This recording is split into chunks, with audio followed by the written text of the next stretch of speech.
Oke, selamat malam semuanya. Ya, ini F-Talk edisi 15 Januari 2024.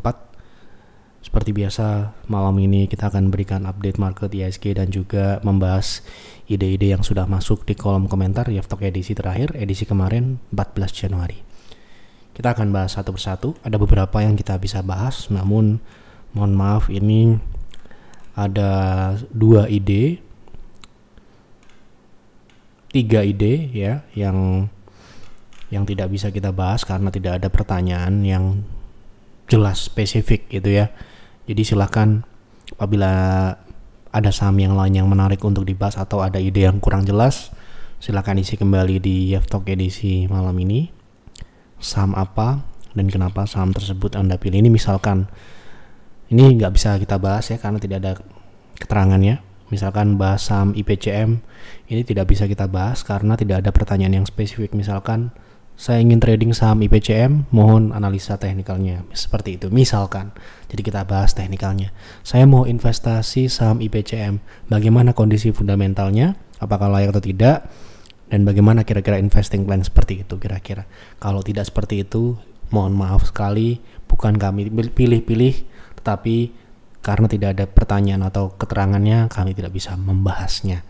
Kami tidak ada yang anak tirikan atau kita khususkan di F-Talk ini semua orang baik itu member ataupun non member boleh memberikan ide, tetapi syaratnya adalah idenya jelas, pertanyaannya jelas ya, ada keterangannya.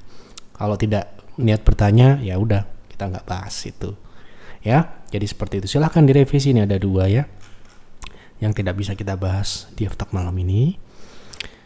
Kita mulai dari IHSG terlebih dahulu. Baik, hari ini IHSG relatif turun tipis 0,2%. Ya, masih sama dengan apa yang kami sampaikan di stock call edisi kemarin hari Minggu. Jadi tidak perlu kita update lagi supaya menyingkat waktu, meringkas durasi. Kita langsung masuk ke pembahasan saham yang pertama. Assalamualaikum Pak Yev, selamat malam. Terima kasih Pak Yev sudah profit again di highs 17%, average di 210. Masalahnya adalah saya punya lot sedikit. Saya berniat mencicil kalau turun tapi keburu naik. Apalagi di Timur Tengah lagi panas-panasnya. Dan saya belum mengerti dinamika market. Lebih baik average up apa menunggu profit terendah untuk menambah alokasi karena saya baru mengalokasikan 10% dari 100%. Ini 100% itu 100% total yang portofolio atau 100% yang Anda siapkan untuk highs. Nah, ini perlu diperinci ya. Jadi 10% ini bisa aja kan 10% dari modal Anda, 10% dari alokasi yang Anda, misalkan Anda punya duit 100 juta, Anda mengalokasikan misalkan 10 juta untuk saham highs dan Anda baru masuk 10%, artinya 1 juta. Ini bisa berbeda kalau 10% ini berarti adalah 10% dari modal Anda seluruhan. Sedangkan ya highs sendiri ini kan termasuk small caps ya, jadi nggak bisa besar-besar kalau masuk di small cap seperti ini memang ya ini cuma dia punya kurang 1 triliun ya. Jadi kalau 1 triliun di kita itu kemungkinan di bawah 5% ya alokasi yang masuk karena ya terlalu berisiko gitu ya, berisiko tinggi gitu. Jadi market cap kecil memang risikonya lebih tinggi dibandingkan market cap yang lebih besar. Bukan berarti market cap kecil berpotensi rugi, bukan. Justru bisa sahamnya bisa naik lebih signifikan karena apa? Cost-nya lebih rendah untuk menaikkan harga saham. Dengan market cap yang semakin kecil, semakin murah biayanya untuk dikeluarkan untuk markup harganya. Tetapi sebaliknya risknya juga lebih besar karena akan sangat mudah untuk goreng turun. Goreng itu bisa naik, goreng turun ya, goreng naik dan goreng turun. Itu yang perlu dipahami dulu. Sehingga kenapa misalkan kita ambil contoh Temas, kita tahun 2021 masuk tetapi kita cuma bisa masuk cuma 5%. Kenapa nggak masuk 100% gitu ya? Pertama karena kita memiliki strategi portofolio yang nggak mungkin all in, nggak mungkin. Ada strategi diversifikasi ya. Kedua, Temas waktu itu, ini kita case ya, ambil case. Temas waktu itu market cap-nya kecil. Jadi kita tahu sahamnya ini bisa naik signifikan, tetapi risknya juga besar. Nah, kebetulan naik 1000%. Jadi ya seperti itu contohnya. Jadi meskipun kita melihat ini sangat bagus, nggak mungkin kita all in 100% beli di situ. Ya. Nah, kita masuk ke HICE. Kalau menurut saya timing terbaik ketika saham HICE ini sudah kami sampaikan ya. Kemungkinan yang tanya juga sama orangnya. Jadi ya kalau Anda mau masuk, harga terbaik di 210-an. Di atas itu ya nggak bagus. Nah, bagaimana kalau kita masih pengen beli lagi? Tunggulah dia turun ya. Nggak mungkin saham ini naik terus. Pasti akan ada turunnya. Nggak mungkin saham naik terus. Ingat-ingat ya, nggak mungkin saham itu naik terus. Pasti akan ada turunnya. Naik dan turun itulah yang kita manfaatkan ya. Nah, kalau saham ini logikanya dia masih bisa turun ke berapa idealnya? Masih bisa turun ke 240 atau ke 220-an. Jadi disitulah Anda bisa nambah. Tapi ini saya nggak tahu berapa persen Anda punya. Ini yang dimaksud 10%, 100% ini apa? Apakah itu 100% target yang Anda alokasikan atau 100% Anda punya modal gitu ya. Oke. Begitu ya. Silakan bagi Anda yang belum subscribe. Oh ya lupa, yang belum subscribe nih masih banyak nih yang belum subscribe. Ini sudah Pak David sudah subscribe, terima kasih. Ini Pak Hadi belum subscribe, ya. Pak Heri belum subscribe, Pak Abraham juga belum subscribe-nya. Silakan bagi Anda yang sudah merasakan manfaat dari Talk, dukung kami dengan subscribe dan klik like, ya. Kita langsung lanjut ya. Malam Pak, mau minta tolong analisa ASLC untuk swing. Apa udah layak masuk? Sepertinya sudah naik saham ini untuk swing, ya. Atau malah justru sekarang sudah mulai turun, swing turunnya. Nah ini ya udah naik ya. Jadi ini masih bisa naik nggak? Masih bisa. Swingnya ini masih bisa lanjut naik nggak? Masih bisa, tetapi kemungkinan sudah tidak terlalu bagus secara upside ya. Berapa persen sisanya gitu ya. Dan risknya berapa? Ya, masih ada sekitar 16%. Tapi bagusnya Anda masuk swing agar risknya lebih minim itu ketika dia mulai naik di area 99 atau di bawah 100 ini. Supaya apa? Supaya risknya akan lebih kecil. Nah kalau sekarang ini risknya bagaimana kalau dia swingnya turun 13% ke EMA 60 dan kemungkinan bisa ke bawah 80-an, itu sekitar 20% risknya. Jadi kalau beli sekarang ini, kalau Anda mau proteksi 5% sangat memungkinkan untuk Anda sering stop loss. Kenapa begitu? Karena dia sudah cukup tinggi naiknya. Memang ini upside-nya masih cukup tinggi, masih ada sekitar 17%, tetapi risk-nya juga sudah sangat tinggi. Ya, ketika kita mempertimbangkan masuk di sebuah saham untuk swing, yang kita perlu pertimbangkan tidak hanya potensi profitnya. Ingat itu ya. Potensi risk-nya juga harus difikirkan dan dikalkulasi dengan matang. Ya, apabila misalkan kita melihat nih saham bisa naik di atas 10%, 17%, tetapi di dalam proses naik ke angka itu bisa saja dia turun. Dan turunnya itu bisa lebih dari 5%. Nah, itulah yang namanya risk yang muncul. Kalau di kita, di PTR kan namanya nggak boleh tuh loss 5% lebih. Sehingga, ya kita nggak masuk. Ya, wah kehilangan potensi dong. Enggak juga. Ya, karena apa? Ya kalau sudah terlambat, kita nggak akan paksakan untuk mengejar. Itulah kenapa kok kita trading nggak pernah kenapa-napa. Karena kita nggak memaksakan diri. Apabila risk sudah terlalu besar, biarlah dia naik, biar aja. Ada saham yang lain kok, ada potensi yang lain kok, gitu. Nah kalau Anda mau masuk di harga sekarang ini, kemudian Anda mau proteksi terdekat itu di 106, itu sekitar dari harga terakhir itu sekitar mungkin di 5%-an bisa, tetapi akan sangat probabilitas untuk dia menyentuh di situ sangat besar. Nah makanya saran saya tunggulah dia turun. Kalau ada turun loh, ya, itu misalkan di 104 itu akan lebih baik. Risknya 7% dari EMA 60 ya, kalau Anda proteksi EMA 60. Gitu ya. Nah, itu akan lebih baik. Tetapi kalau nggak dikasih ya, namanya saham, bisa aja dikasih, bisa aja enggak. Kalau dikasih, bagus. Kalau nggak dikasih, saran saya nyari yang lain dulu. Ya, apalagi ini saham ini kan konsolidasi ya. Konsolidasi di dalam tren turun gitu. Oke. Kita lanjut. Bahas saham MSJA kedepannya apakah layak invest? Mari kita lihat datanya di TradingView. Sudah ada apa belum? Mari kita lihat.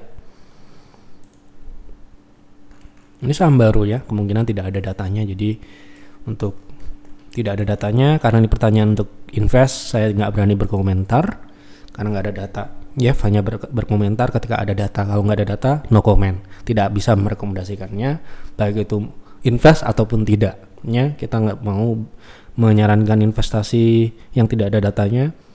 Ya, dan pun kalau saham itu IPO, ya, untuk berinvestasi kita perlu melihat kinerja setelah IPO. Jadi nggak mungkin kita beli ketika IPO, nggak mungkin. Ya, di kami seperti itu. Kalau di tempat lain mungkin bisa, silahkan konsultasikan ke sana. Oke? Jadi mohon maaf, bukan kita nggak mau jawab, karena kita nggak mau asal berkomentar. Saya ada kawan invest TPIA di 5 ribuan. Dia berharap bisa naik ke 10k, 10 ribu kali. Gimana menurut Pak Yev? Nyangkut dia. Hahaha. Jangan diketawain ya, bahaya, bisa kualat. Ya, jangan pernah menertawakan orang yang lagi rugi. Ya, kita harus empati, harus bersimpati, walaupun itu teman ataupun siapapun. Ya, kita selalu mengajarkan seperti itu. Kalau kita ada teman ataupun ada orang rugi yang kita tidak kenal pun, kita tidak boleh menertawakannya. Itu etika, dan itu saya sarankan jangan dilakukan ya. Baik itu ya yang sifatnya bercandaan ataupun serius, apalagi serius jangan ya. Gitu. Nah, ini berekspektasi itu boleh ya. Misalkan kita beli sebuah saham di harga sekarang misalkan segini, kita berharap dia ke sana. Tetapi Anda perlu melakukan yang namanya proyeksi. Masuk akal atau tidak? Memang di market kadang ada harga yang tidak rasional.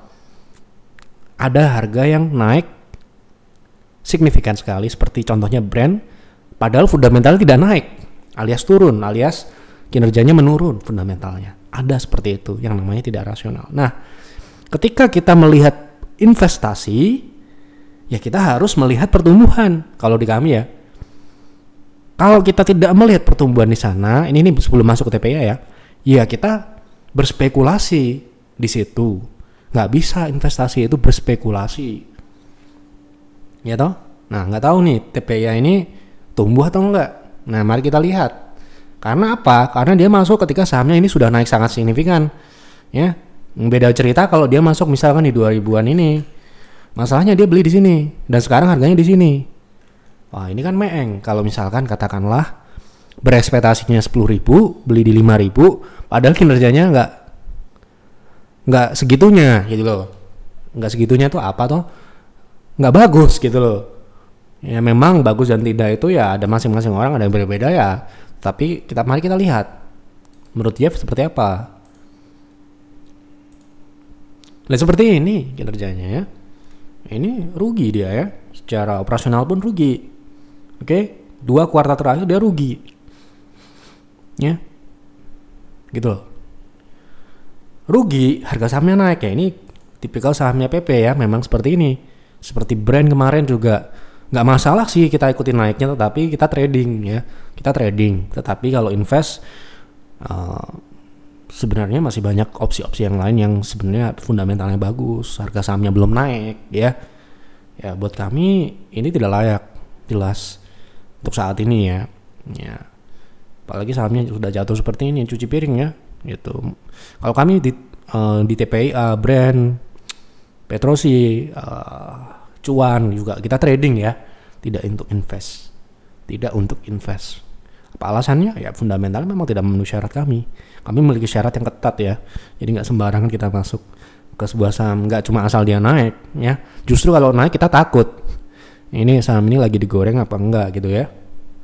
Nah, kebanyakan orang, hampir 90% pemula ya, mohon maaf ya, mereka masuk karena sahamnya lagi naik, padahal udah naik sangat tinggi dan fundamentalnya dan mereka dibawa turun dan kemudian jadi berubah jadi investasi. Ini kesalahan yang sangat fatal.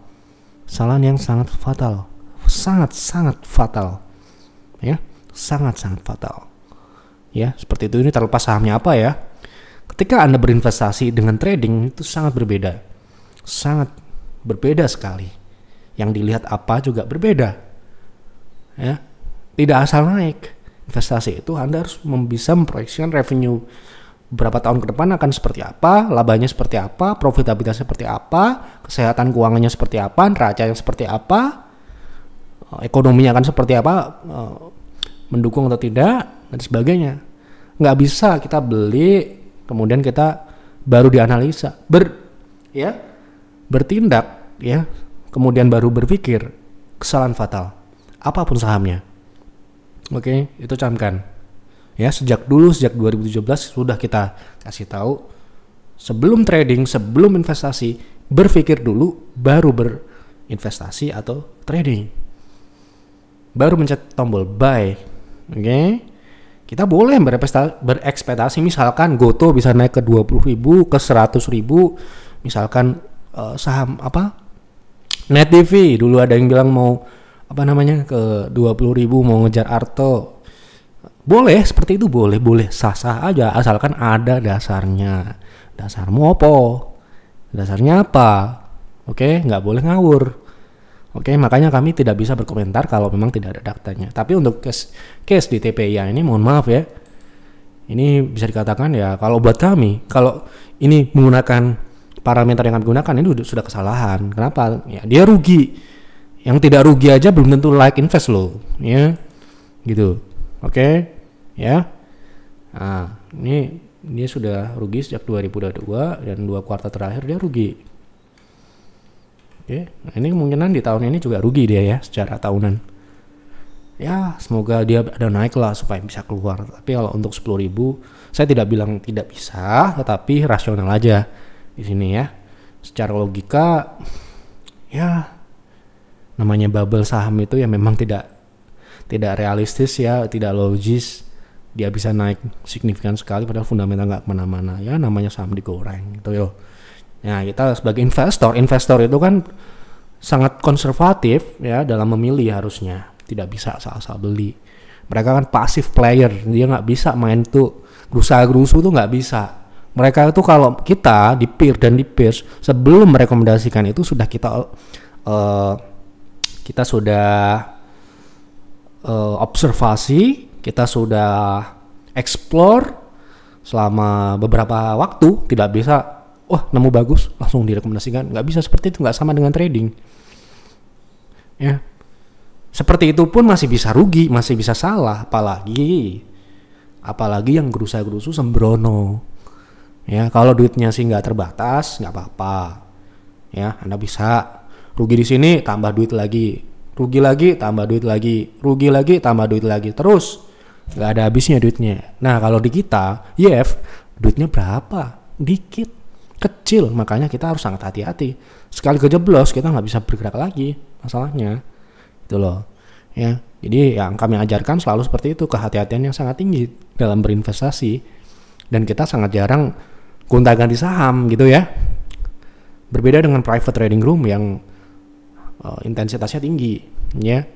Anda harus full dimonitor, Anda harus siap eksekusi kapanpun ada peluang ataupun Anda harus proteksi. Ini sedikit edukasi ya, karena sahamnya juga sedikit. Jadi saya rasa ini perlu kami sampaikan terutama untuk Bapak Ibu yang mungkin baru gitu ya, masih belajar. Saran pertama, jangan menggunakan dana seluruhnya, gunakan sedikit mungkin untuk belajar dulu, baru udah paham resiko itu apa, saham itu apa, cara analisa seperti apa, baru nanti tambah perlahan. Kalau Anda masuk ke market langsung all in, langsung sok pintar, sok jago, ya nggak akan lama ya. Dan itu ya sudah menjadi hukum pasar ya. Siapa yang sembrono, siapa yang ngawur ya cepet gitu ya selesainya gitu. Oke, semoga ya kita berharap dia bisa naik lah ya. Walaupun ini kemungkinan bisa balik ke 2000-an lagi saham ini TPIA ini ya. Pandangan saya sih berat ke 10.000 secara fundamental nggak masuk ya. Gitu. Oke. Ini nggak bisa ya untuk IPCM, mohon maaf sekali ya. Bukan saya nggak mau bahas, tapi emang nggak bisa dibahas. P1 buat investasi. Nah ini pun singkat, tapi kita sudah jelas ini bahasnya apa gitu loh. Ya, kita sudah pernah bahas P1 untuk investasi. P1 saya rasa like invest. Ya waktu itu kita sudah bahas secara cukup stabil ya. Dia juga sedang recover dari pandemi. Nah, ini cukup bagus, pertumbuhannya cukup sehat ya. Anda lihat di sini ya, marginnya cukup tebal juga ya. Saya rasa ini dia punya bisnis properti yang mayoritas masih banyak yang komersil, jadi saya rasa dengan setelah pandemi akan lebih cepat pulihnya daripada residensial, yang mana nantinya ya kita harus tahu bahwa properti itu tidak semuanya jelek ya, ada yang bagus seperti ini contohnya ya. Kalau kita kemarin sudah invest, kita nggak masuk di P1 sudah pernah kita masuk di tahun 2018 kalau nggak salah di PIR ya. Kemudian sekarang ini yang properti kita punya ya, ada Bumi Serpong dan sebagainya ya. Saya rasa ya ini juga layak invest sebenarnya, tetapi ya kita milih BSD. Tapi kalau Anda tanya mau masuk sekarang ini, saya rasa bagus-bagus aja, dan ini potensinya juga bagus karena harga sahamnya juga relatif secara teknikal ini juga relatif belum naik ya. Kalau dia sudah naik di atas 480, nah itu baru mungkin akan cukup kencang naiknya. Karena ya sekarang ini dia konsolidasi ya. Semoga tidak break dari 400, karena break 400 seharusnya sih tidak, karena fundamentalnya bagus. Seharusnya dia akan kecenderungannya konsolidasi naik ya, gitu dalam jangka menengah panjang, nggak besok loh ya, gitu. Oke. Bahas BDMN, jadi ini juga mohon maaf sekali tidak bisa saya bahas. Rungkat brand hari ini turun ya. Ya sudah kami sampaikan target turunnya. Silakan ditonton di F-Talk terakhir. Baik, sudah semua kita jawab. Semoga ada beberapa edukasi tadi bisa diterima ya. Kalau sekiranya tidak cocok ya nggak perlu diambil juga ya, tapi saran saya Anda perlu memikirkan apa yang kami sampaikan, terutama yang masih sangat pemula, masih baru. Tidak peduli Anda duitnya berapa di market, kalau Anda mau hati-hati, mau telaten, mau sabar, ya akan bertumbuh ya.